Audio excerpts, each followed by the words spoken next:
नमस्कार, मैं आलोक सिंह आप लोगों के साथ फार्मास्यूटिकल ज्यूरिस्प्रूडेंस के कुछ चैप्टर्स को समझाने की कोशिश कर रहा हूँ। इस सब्जेक्ट के दो chapters pharmacy act and code of pharmaceutical ethics के बारे में हम लोग जान चुके हैं, हम लोग समझ चुके हैं। आज इसी सब्जेक्ट का अगला chapter medicinal and toilet preparation act के बारे में कुछ जानकारी हासिल करने की कोशिश करेंगे। Medicinal and toilet preparation act 1955 में गवर्नमेंट ऑफ इंडिया के द्वारा इम्प्लीमेंट किया गया। इस एक्ट का मेन ऑब्जेक्टिव थे to collect excise duty on medicinal preparations and toilet preparations containing alcohol or narcotic drugs। जो अल्कोहल है या नारकोटिक ड्रग्स हैं, ये दोनों कैटेगरी की ड्रग्स का यूज़, मिसयूज़ और एब्यूज़ तीनों तरह से संभव है। मीन्स अल्कोहल का और नारकोटिक ड्रग्स का हम यूज़ कर सकते हैं, जैसे इसका एक्चुअल यूज़ है एज ए मेडिसिन्स, हम इसका मेडिसिन्स में यूज़ करते हैं फॉर द थेराप्यूटिक पर्पस और प्रोफाइलैक्टिक पर्पस। इन अल्कोहल और नारकोटिक ड्रग्स का यूज़ हम लोग कॉस्मेटिक्स में भी कर सकते हैं, और जब हम इनका यूज कॉस्मेटिक्स में करते हैं, हम ये मानते हैं कि ये इन ड्रग्स का मिसयूज़ है, क्योंकि इन ड्रग्स के अलावा और भी बहुत सारे सब्सटेंस अवेलेबल हैं जो सेम पर्पस सॉल्व कर सकते हैं। तो जब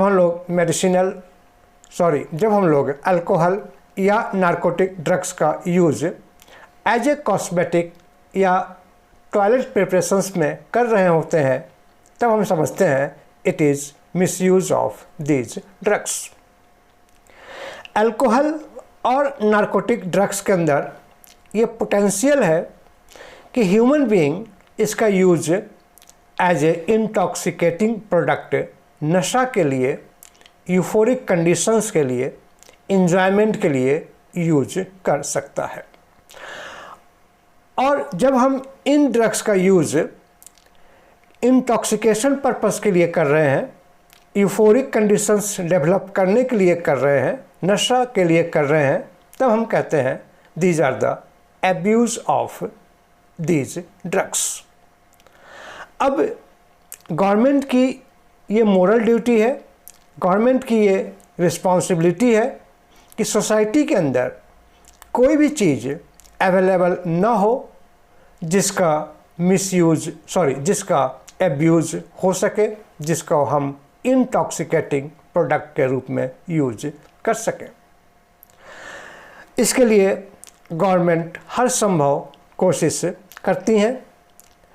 कुछ प्रोडक्ट्स ऐसे होंगे जिनको गवर्नमेंट ब्लॉक नहीं कर सकती, प्रिवेंट नहीं कर सकती, बैन नहीं कर सकती, और उन्हीं में है अल्कोहल एंड नारकोटिक ड्रग्स, क्योंकि these are the best medicines, they have best medicinal value.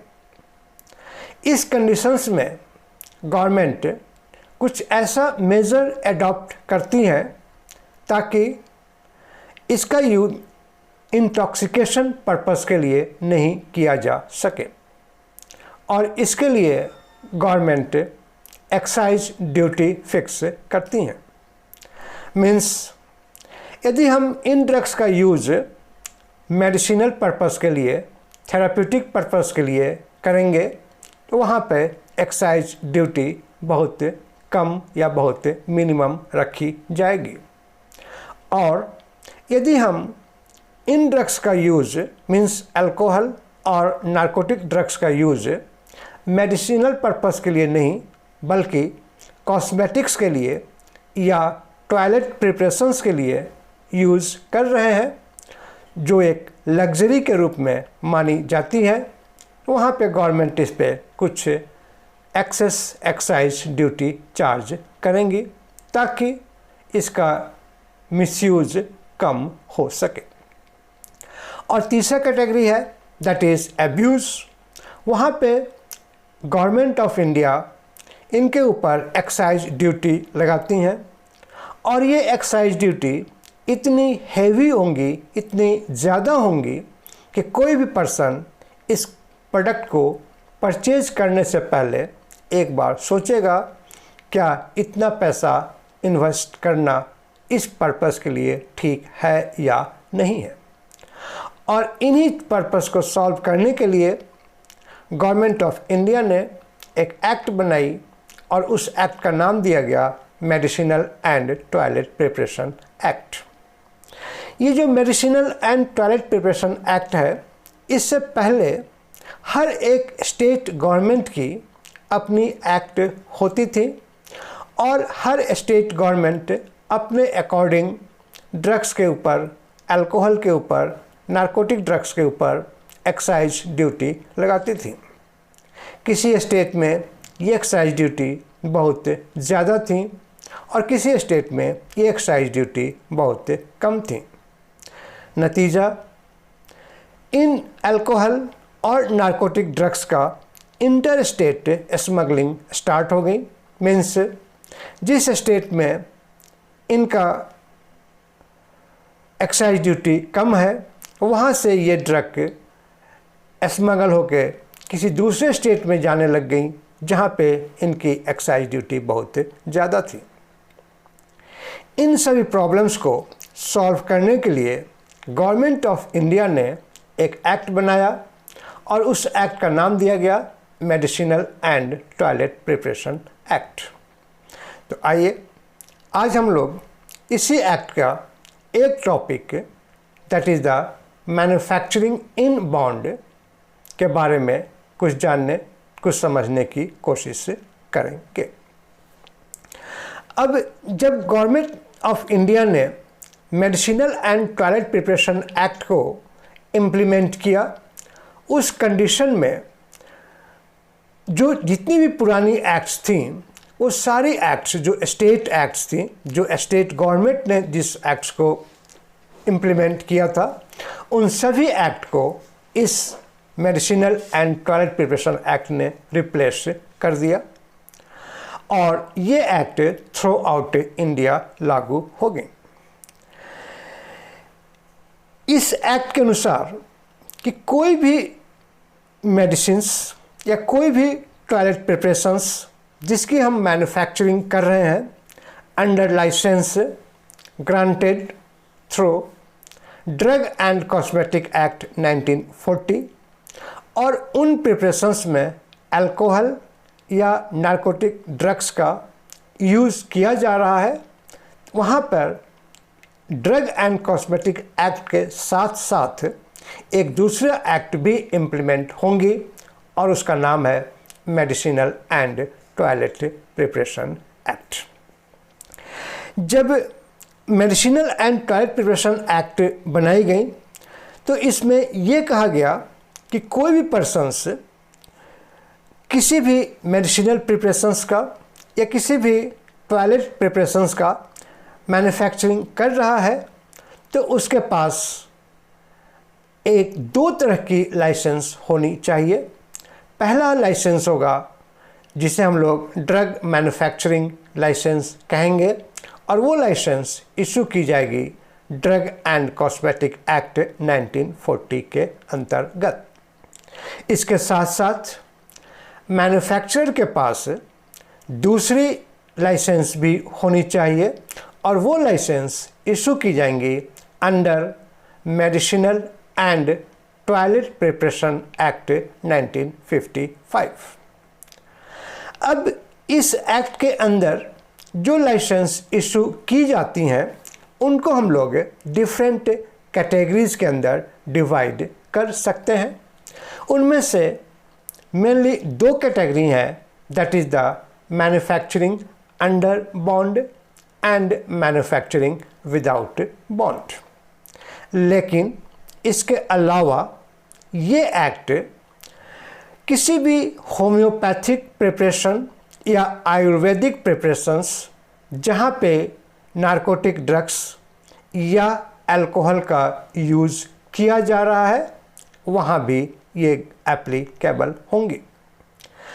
यदि कोई प्रोडक्ट्स, कोई मेडिसिनल प्रिपरेशंस या कोई टॉयलेट प्रिपरेशंस इसकी ट्रांसपोर्टेशन हो रही हैं one place to another place, तो वहाँ पर भी पर्सन्स के पास लाइसेंस होनी चाहिए under medicinal and toilet preparation act. तो आज के जो चैप्टर है, आज का जो टॉपिक है, उस टॉपिक में हम लोग मेनली स्टडी करेंगे license under manufacturing in bond. Means कोई पर्सन मैन्युफैक्चरिंग अंडर बॉन्ड किसी भी मेडिसिनल प्रिपरेशंस या टॉयलेट प्रिपरेशंस की प्रोडक्शन करना चाह रहा है, तब उसे एक लाइसेंस लेनी होगी और वो लाइसेंस कैसे इशू की जाएंगी उसी के बारे में आज हम लोग जानने की कोशिश करेंगे। जब हम लोग वर्ड यूज़ करते हैं नारकोटिक ड्रग्स, तो मेनली इसके अंदर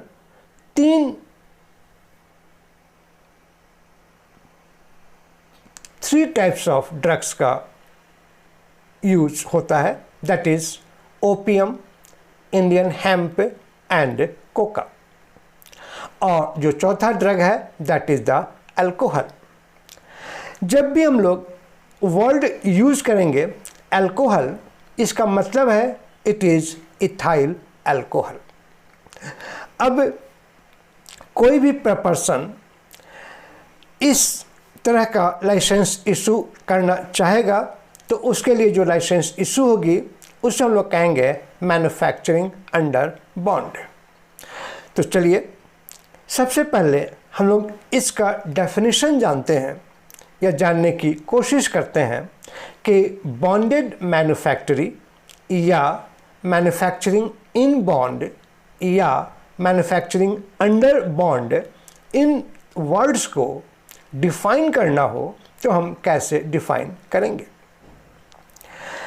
लाइसेंस मैन्युफैक्चरिंग अंडर बॉन्ड का मतलब हुआ कि यहाँ पे जो एक्साइज ड्यूटी पे की जाएगी after manufacturing of the medicinal preparations and toilet preparations containing alcohol or narcotic drugs, and this excise duty shall be paid at the time of release of these products from the bonded laboratory।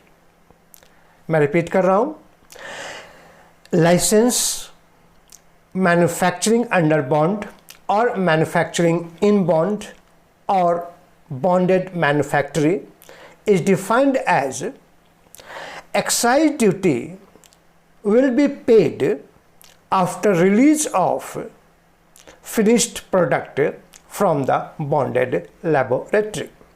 जब हम word bonded laboratory का use कर रहे हैं, इसका मतलब हुआ कि वैसा लेबोरेटरी, वैसा लाइसेंस्ड प्रेमाइसेस जहाँ पे हम ड्रग की या मेडिसिनल प्रिपरेशंस की या टॉयलेट प्रिपरेशंस की मैन्युफैक्चरिंग कर रहे हैं under license granted by the drug authority, that is the drug licence.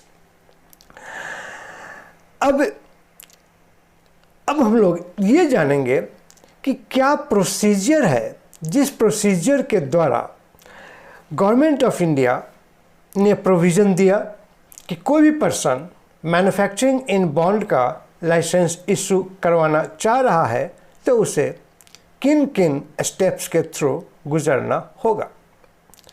सबसे पहला है कि एक्ट ये कहता है कि जो मेडिसिनल एंड टॉयलेट प्रिपरेशंस के लिए लाइसेंस इशू की जाएंगी वो उन्हीं पर्सन्स को इश्यू की जाएंगी जिनके पास पहले से ड्रग लाइसेंस अवेलेबल है, granted by the drug administration under drug and cosmetic act. अब वही licensed person medicinal and toilet preparation के अंदर लाइसेंस इशू करवाना चाह रहा है, तब उसे एक एप्लीकेशन देनी होगी एक्साइज कमिश्नर को, और एक्साइज कमिश्नर उनके एप्लीकेशन के रिसीव करने के बाद सारी प्रोविजंस को चेक करने के बाद excise commissioner manufacturing in bond का लाइसेंस इशू करेंगे। तो अब हम लोग ये जानेंगे कि जो पर्सन एप्लीकेशन सबमिट कर रहे हैं एक्साइज कमिश्नर को, उन्हें क्या क्या इंफॉर्मेशंस देनी होगी in the application submitted by the लाइसेंसी, सबमिटेड बाय द पर्सन। अब वो इंफॉर्मेशन है कि यदि सपोज करें कि जो एप्लीकेंट है वो सिंगल पर्सन है, उस कंडीशन में वो एप्लीकेंट अपना नाम पता उस एप्लीकेशन पे लिखेंगे। यदि वो फर्म है, पार्टनरशिप है, तो वहाँ पे जितने भी पार्टनर्स होंगे उन पार्टनर्स का detail, name and address application में लिखी जाएगी। और यदि वो एप्लीकेंट कंपनी है, उस कंडीशन में उस कंपनी के जितने भी डायरेक्टर्स हैं, बोर्ड मेंबर्स हैं, उनका नेम एंड एड्रेस उस एप्लीकेशन पे लिखा जाएगा। This is the first point. दूसरा पॉइंट है कि वो एप्लीकेंट वो इंडिविजुअल पर्सन है या कोई पार्टनरशिप फर्म है या कंपनी है, ये डिस्क्लोज करेंगी कि वो कितना पैसा इन्वेस्ट कर सकती हैं for the manufacturing of medicinal and toilet preparations containing alcohol और नारकोटिक ड्रग्स। थर्ड पॉइंट होगा कि जहाँ पर इनकी बॉन्डेड लेबोरेटरी सिचुएटेड है, उस लेबोरेटरी का बिल्डिंग का साइट, कि वो किस मीन से उस बिल्डिंग का एड्रेस एप्लीकेशन में लिखेंगे। वहाँ पे वो ये भी जानकारी देंगे कि किस डेट से वो in medicinal and toilet preparations के मैन्युफैक्चरिंग को स्टार्ट करना चाहते हैं। उनके बॉन्डेड लेबोरेटरी में कौन कौन से इक्विपमेंट्स अवेलेबल हैं, watts, stills, apparatus, machineries available हैं, उन सभी का डिटेल वो एप्लीकेशन के अंदर लिखेंगे। कितना मैक्सिमम क्वांटिटी ऑफ अल्कोहल अपने वो लेबोरेटरी के अंदर रखना चाहते हैं, वो अमाउंट भी, वो क्वांटिटी भी मेंशन करेंगे, और उसका यूनिट होना चाहिए लंदन प्रूफ लीटर। इसके अलावा कि यदि वहाँ पे narcotic drugs like opium, hemp और कोका और एनी अदर नारकोटिक ड्रग्स रखा जा रहा है, तो उसका मैक्सिमम क्वांटिटी कितना होगा। तो अब हम लोग एक बार इसे रिवाइज करते हैं कि कौन कौन सी इंफॉर्मेशन है जो एप्लीकेंट अपने एप्लीकेशन में लिखेंगे। पहला इंफॉर्मेशन है, if it is sole proprietorship then name and address of proprietor. If it is partnership firm, then name and address of each partners. If it is company, then name and address of all directors and board members. Second point, approximate capital to be invested for the manufacturing of these medicinal and toilet preparations. Address of the building means address of licensed premises where manufacturing of medicinal and toilet preparations shall be carried out. Approximate date to manufacture these drugs. Detail of apparatus, equipments, utensils, vats, stills, machineries, etc. And maximum quantity of alcohol in unit London proof liters to be stored in this bonded laboratory. And last point is maximum quantity of narcotic drugs to remain in the licensed bonded laboratories. So these are the few requirements that will be submitted by the applicant to get license under manufacturing in bond. ये इनकी अपनी detail हो गई। अब जो दूसरी sets of detail है उसके अंदर एप्लीकेंट इन्फॉर्म करेंगे कि उन्हें अपने इस लाइसेंस्ड प्रेमाइसेस के लिए जो एक्साइज ऑफिसर डिप्यूट की जाएंगी वो एक्साइज ऑफिसर उन्हें फुल टाइम एक्साइज ऑफिसर चाहिए या पार्ट टाइम एक्साइज ऑफिसर चाहिए। उन्हें जो लाइसेंस इशू की गई हैं under drug and cosmetic act to manufacture drugs उस लाइसेंस की एक कॉपी, कौन कौन से प्रिपरेशंस वो मैन्युफैक्चर करना चाह रहे हैं, list of preparations.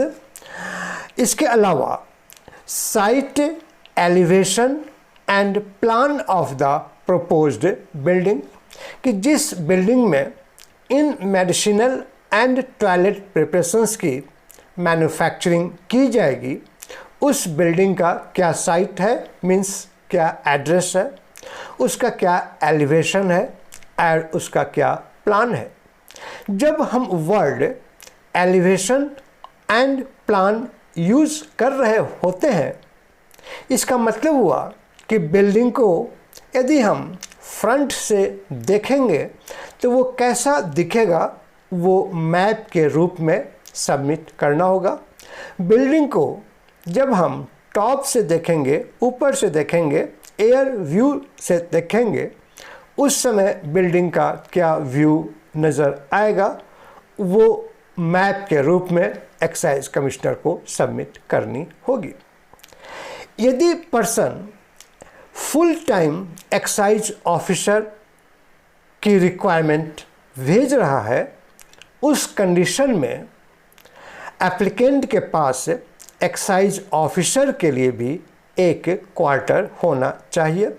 Quarter means एक हाउस या एक बिल्डिंग होनी चाहिए और इस एप्लीकेशन के साथ उस बिल्डिंग का भी site elevation and plan submit किया जाएगा।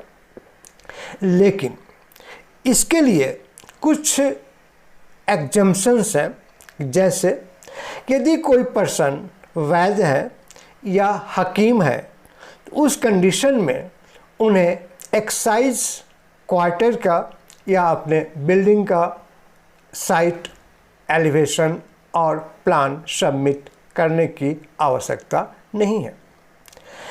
यदि वो एप्लीकेंट्स पार्टनरशिप है, फर्म है तो one copy of partnership deed भी सबमिट करनी होगी। यहाँ पे लिखा है list of directors and managers regarding the company, हम लोग पहले डिस्कस कर चुके हैं। अब जब ये सारी इंफॉर्मेशन एक्साइज कमिश्नर के पास सबमिट हो जाएंगी फिर एक्साइज कमिश्नर अपनी इंक्वायरी स्टार्ट करेंगे और जो वो इंक्वायरी स्टार्ट करेंगे उसके लिए अपना स्टाफ डिप्यूट करेंगे। स्टाफ जो भी क्वालिफाइड पर्सन्स हैं जितने भी वहाँ पे टेक्निकल स्टाफ अवेलेबल है, एक्साइज कमिश्नर उन टेक्निकल स्टाफ की क्वालिफिकेशन को और उसके एक्सपीरियंस को चेक करेंगे। कौन कौन सी इक्विपमेंट्स यूज़ की जा रही हैं, क्या वो इक्विपमेंट्स सूटेबल हैं for purpose of manufacturing of medicinal and toilet preparations, वो इनके बारे में इंक्वायर करेंगे। जो एप्लीकेंट हैं उन एप्लीकेंट का क्या फाइनेंशियल पोजीशन है, इसके बारे में इंक्वायर करेंगे। जो बिल्डिंग है वो बिल्डिंग सूटेबल है या नहीं है, उसके सूटेबिलिटी के बारे में जानेंगे। जब वो इन सारी चीज़ों का इंक्वायर कर लेंगे, सेटिस्फाई हो जाएंगे, उस कंडीशन में एक्साइज कमिश्नर एप्लीकेंट को ये कह सकते हैं कि आप कुछ सिक्योरिटीज़ सबमिट करें, और जो ये सिक्योरिटी सबमिट होगी in form of national saving certificate, means कि जो security amount excise commissioner demand करेंगे वो सिक्योरिटी अमाउंट कैश के रूप में एक्साइज कमिश्नर के पास सबमिट नहीं करना है। कैश के बदले उतने अमाउंट का नेशनल सेविंग सर्टिफिकेट्स या पोस्ट ऑफिस में का कोई भी सर्टिफिकेट या पोस्ट ऑफिस का कोई भी पासबुक या किसी भी बैंक का फिक्स्ड डिपॉजिट, वो जो ये शो कर रहा हो कि पर्सन्स ने इतना पैसा बैंक में डिपॉजिट कर रखा है। ये सिक्योरिटी इसलिए ली जाती हैं ताकि यदि कोई मैन्युफैक्चरर एक्साइज ड्यूटी का पेमेंट नहीं कर रहा है, उस कंडीशन में गवर्नमेंट इन सिक्योरिटी से उन एक्साइज ड्यूटी को डिडक्ट कर सके। तो ये सारी कंडीशंस हो गई जो कंडीशंस हैं फॉर द एप्लीकेंट, और ये इंफॉर्मेशंस हैं for the applicant to be provided to excise commissioner. Excise commissioner inquiry officers के रिपोर्ट को चेक करेंगे, सिक्योरिटी को चेक करेंगे, एप्लीकेशन के साथ जो प्रिस्क्राइब्ड फ़ी है वो फ़ी सबमिट कर दी गई हैं, इन सभी को चेक करेंगे, और यदि वो सेटिस्फाइड हो गए उस कंडीशन में एक्साइज कमिश्नर अपनी तरफ से मैन्युफैक्चरिंग इन बॉन्ड का लाइसेंस इशू कर देंगे। यदि वो सेटिस्फाई नहीं हुए तो एप्लीकेंट को बताई जाएगी क्या डेफिशिएंसीज है, एप्लीकेंट उन डेफिशिएंसीज को फुलफ़िल करेंगे और दोबारा अपने एप्लीकेंट को रीसबमिट करेंगे, और यदि एक्साइज कमिश्नर सेटिस्फाइड हो गए उस कंडीशन में एक्साइज कमिश्नर उन्हें लाइसेंस इशू कर देंगे। तो these are the points to get license under manufacturing in bond. अब हम लोग क्या क्या कंडीशंस हैं, सपोज करें किसी पर्सन को मैन्युफैक्चरिंग इन बॉन्ड की लाइसेंस इशू कर दी गई हैं, अब उस पर्सन को, उस लाइसेंसी को किन किन कंडीशंस को ऑब्जर्व करना है, उन कंडीशंस के बारे में कुछ समझने की, कुछ जानने की कोशिश करेंगे। आइए हम लोग एक एक करके जानते हैं कि वो कौन कौन से कंडीशंस हैं जो कंडीशंस लाइसेंसी ऑब्जर्व करेंगे।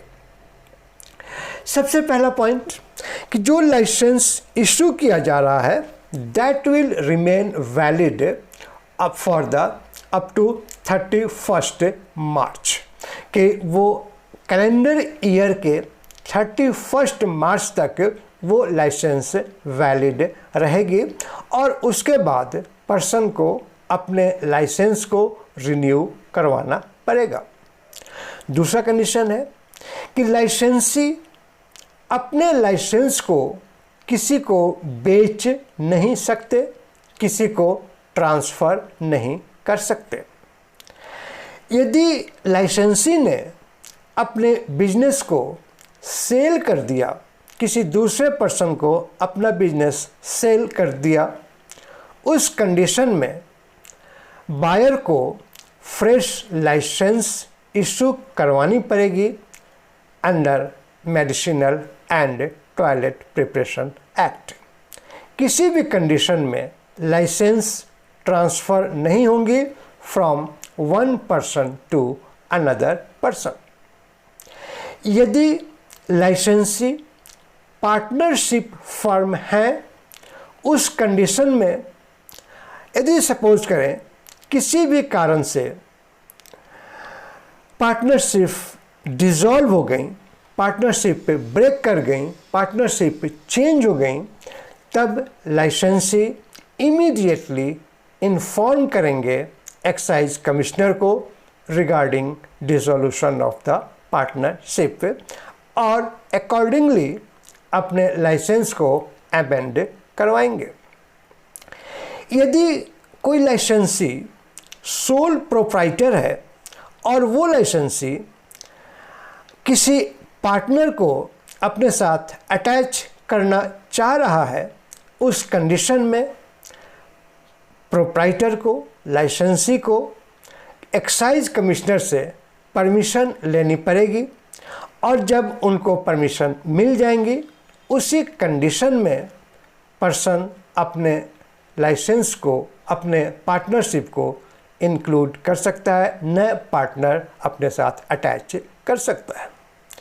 यदि किसी कारण से प्लेस ऑफ बिजनेस या जो बॉन्डेड लेबोरेटरी का साइट है या जो लाइसेंस्ड प्रेमाइसेस है वो चेंज हो रहा है one site to another site, in that condition licensee should have take permission, prior permission from the excise commissioner। और जब उनको परमिशन मिल जाएगी, उसी कंडीशन में अपने वो लाइसेंस के प्लेस को, अपनी प्रेमाइसेस के प्लेस को चेंज कर सकते हैं।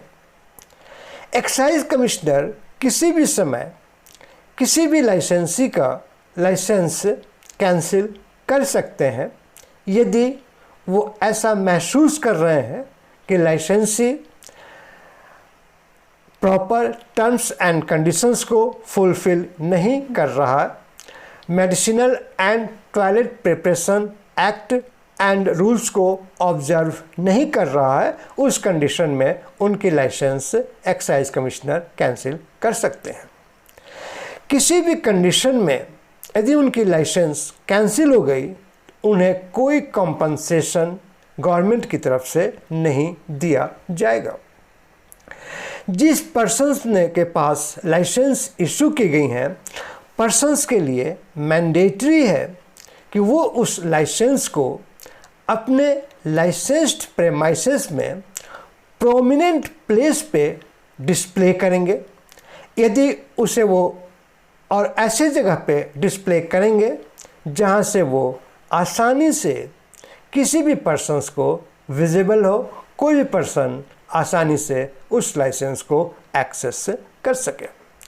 तो these are the conditions to be observed for getting license under manufacturing in bond. आइए हम लोग अब अपने इन सारे पॉइंट को कंक्लूड करते हैं कि यदि किसी पर्सन को लाइसेंस चाहिए under manufacturing in bond,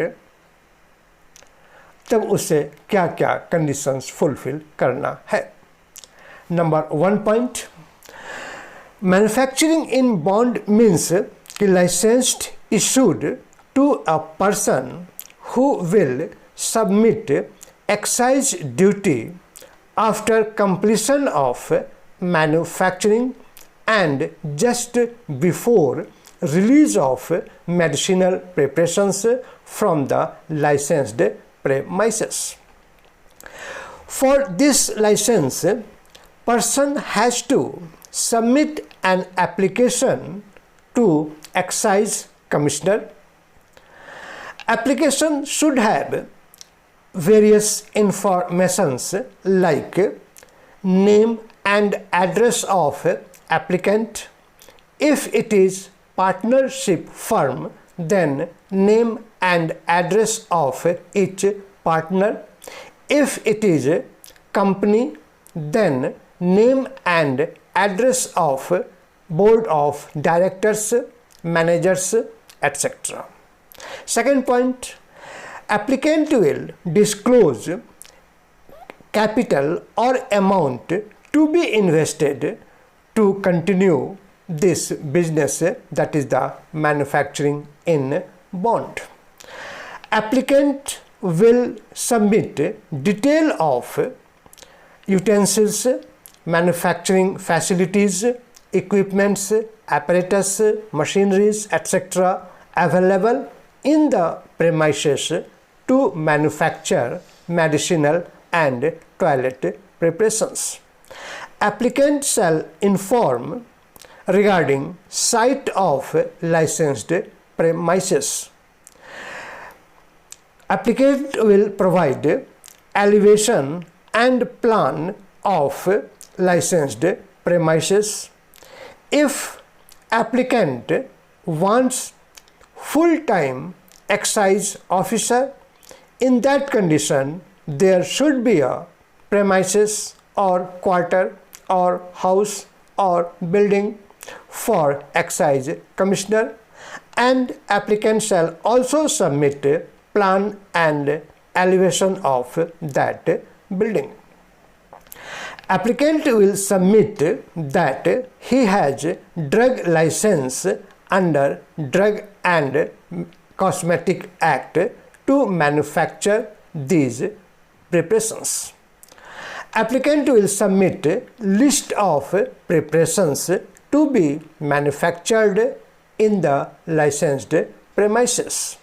Applicant will submit maximum amount of alcohol to be retained in licensed premises, either in raw material form or in the finished product form, and this amount should be mentioned in unit London proof liter.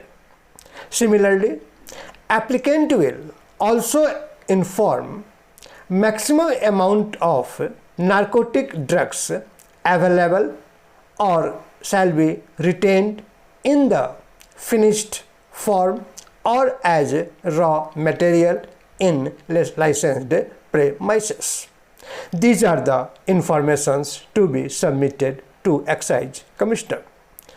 After getting this application with prescribed fees and some securities in form of fixed deposit in bank or fixed deposit in post office or as a national saving certificate or as a passbook in post office, Excise Commissioner will depute some officers to inquire regarding all informations submitted by applicant. Authorized officers shall inquire about qualifications of the technical staff, their experience, machineries, equipments, vats, utensils, suitability of building, etc., etc., and they will submit report to Excise Commissioner. If report is satisfactory, in that condition Excise Commissioner shall issue license to manufacture under manufacturing in bond. If report is not satisfactory, in that condition Excise Commissioner will inform deficiencies. If all deficiencies have been fulfilled, in that condition Excise Commissioner shall issue license. So these are the criteria to get license for manufacturing in bond. After receiving this license, licensee has to observe some conditions, like license shall remain valid up to 31st March of each calendar year, and after that period, licensee has to renew his manufacturing in bond license.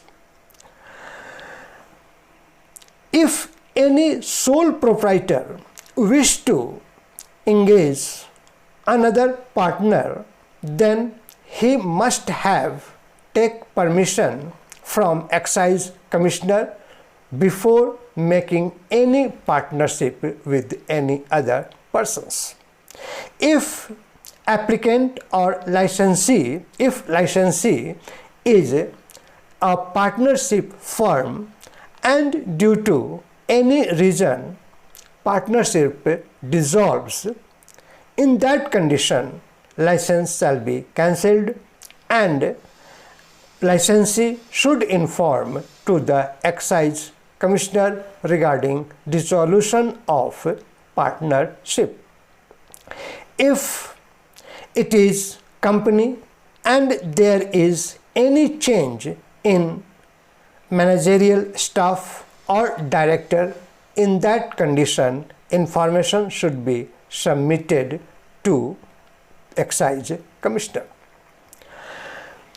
One license is granted or issued for a particular building. If licensee wish to transfer place of business, place of manufacturing facilities, in that condition he must take permission from Excise Commissioner. After getting permission, he can change or shift site of business.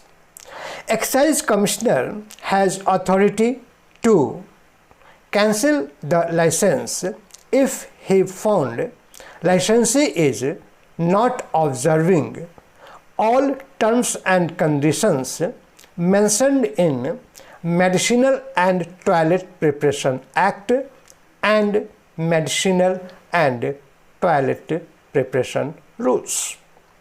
After cancellation, no compensation shall be paid to licensee. And last requirement is licensee shall display license in a prominent place in the licensed premises so that it could be accessed by any other persons. तो इस तरह से हम लोगों ने ये topic complete की, that is license under manufacturing in bond और मैन्युफैक्चरिंग इनसाइड बॉन्ड और मैन्युफैक्चरिंग अंडर बॉन्ड। मैं उम्मीद करता हूँ कि मैं ये टॉपिक समझाने में कामयाब रहा हूँगा, और यदि आपको सारी कुछ ठीक से समझ में आ गई और कोई डाउट नहीं रही तो हमें ज़रूर बताएं कि आप सेटिस्फाइड हैं, और यदि कहीं कोई प्रॉब्लम महसूस हो रही हो, कोई डाउट हो या हमारे प्रेजेंटेशन में कोई कमी रह गई हो तो हमें आप फीडबैक ज़रूर दें, अपना कमेंट बॉक्स में ज़रूर लिखें ताकि इन फ्यूचर हम अपने आप को और कुछ इम्प्रूव कर सकें। Thank you very much for viewing this video and staying with me for such long duration. Thanks a lot.